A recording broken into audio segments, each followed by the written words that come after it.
school students and the FE students that have been really showing the way in the last couple of weeks. I'm really pleased to have on stage our final speaker for this session, Barnaby, who's a high school student who got kettled the other day, didn't get back to school in time. I'm not sure what the repercussions of that been so far. I'm sure he'll tell us. Thanks very much, Barnaby.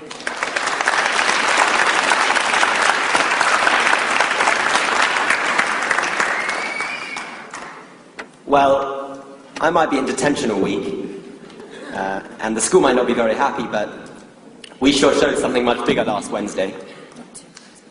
Okay, sorry. You know, this was meant to be the first post-ideological generation, right? This was meant to be the generation that never thought of anything bigger than our Facebook profiles and our TV screens. This was meant to be the generation where the only thing that Saturday night meant was X Factor. I think now that claim is quite ridiculous. I think now that claim is quite preposterous. I think now we've shown that we are as ideological as ever before. Now we've shown that solidarity and comradeship and all those things that used to be associated with students are as relevant now as they've ever been. You know, the most incredible thing that happened on Wednesday, I went down, I thought I was going to go down in lunch break and then get back in time for lessons. Perhaps I should have known they'd put the guy in charge of the G20 in charge.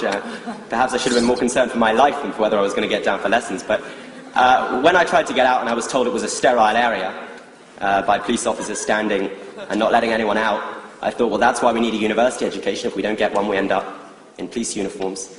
You know, when I was kettled in there, I was with thousands and thousands of school students who'd come down with their ties around their heads in their school uniforms, and yeah, they were cold, who'd come down, who'd never been on a protest before, who'd never joined a political party or been involved in a political movement before, who didn't have any economic knowledge or political degrees, but they were there because they believed in something. They were there because they believed in something bigger, and they were there because they knew that either, you know, there weren't a million choices, there were two choices. Either they laid down and took whatever the government threw at them, or they stood up and fought back. And so those school students who'd never been involved in anything before stood up and they fought back.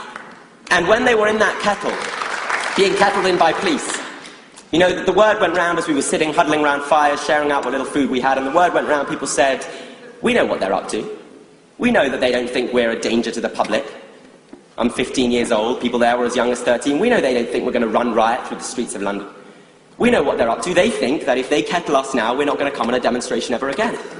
Well, let the word go out from today, people said. Let the word go out about next Tuesday. Let the word go out about next week and next month and next year, that they can't stop us demonstrating. They can't stop us fighting back. And however much they try to imprison us in the streets of London, those are our streets, and we will always be there to demonstrate. We will always be there to fight. People who had always thought that the police were just those people at the other end of the telephone line to help if there was a burglary. People who'd always thought that the media were just those friendly newspaper men who were there to give them that unbalanced picture of the facts. People learnt a lot last Wednesday. People learnt a lot as they huddled round fires and then emerged from that kettle to see headlines like vandals on the Evening Standard that afternoon. People learnt a lot when a police van was left in the middle of the road so that the police could tow it away and show the whole public, look what vandals these people are. People learnt a lot.